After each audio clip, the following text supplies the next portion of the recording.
Hi Zakaria, how are you? I'm fine. Can we just talk a little about your journey as a photographer, how you started?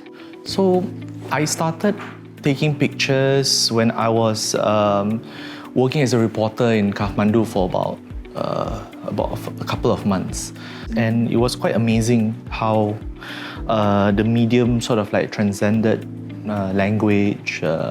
It was able to deliver emotions, and it was something I found quite moving actually, to be able to communicate with someone and to also to use this medium to be in places where you have no sort of like reason to be. You can only know someone sometimes after they have been photographed. There was a visual voice, visual language I was trying to understand.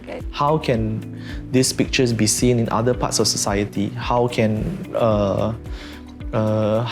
it happen within the confines of someone's home? What does it mean to,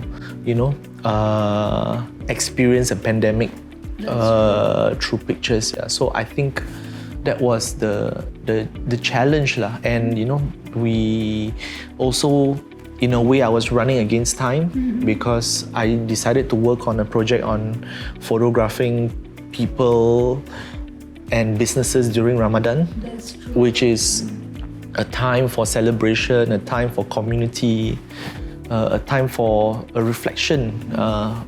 But really, the effects of the pandemic and how it segregates people and isolates them. I think that was something quite crippling. Do you want to say something about capturing this image? Actually, I feel a bit emotional talking about this. I remember this perfectly. It was I think almost 5:30 in the morning, and I think his name is Yusuf. He gave the call to prayer, and apparently it was the only mosque in the whole of Singapore that actually is still doing the call to prayer, because mosques were closed. I remember after he finished it, he was like, "Oh, I'm just gonna do a solitary prayer," and I usually invite the guard along. I was torn because I wanted to join. I wanted to be in the house of God, and at least there were at least 3 of us. At least we could form a bigger communion instead. But I realized that my duty was to make a picture. During this time of Ramadan, which is the last week of Ramadan, you would have 1,000 people inside Sultan Mosque. I think you can imagine like him. He didn't show it, but for me it was like, that moment whereby you could have had 1,000 people on the early morning of the last few days of Ramadan. So it was, for me, it was a very quiet, powerful image for me. And I mean, I try to sort of like reflect that, and hopefully the reader or the viewer feels the same way. But even if they don't, I always reflect on that morning where I spent time with this gentleman who ensured that in the quietness or the ghost town that was Kampung Glam during the circuit breaker, that there was this beacon of hope.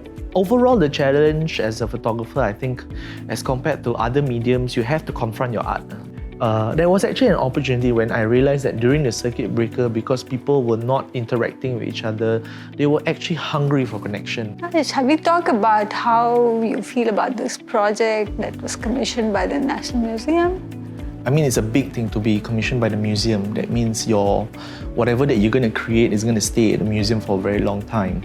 But at the same time, it was a time of, in a way, a time of sadness or a time of uncertainty where things are closed, where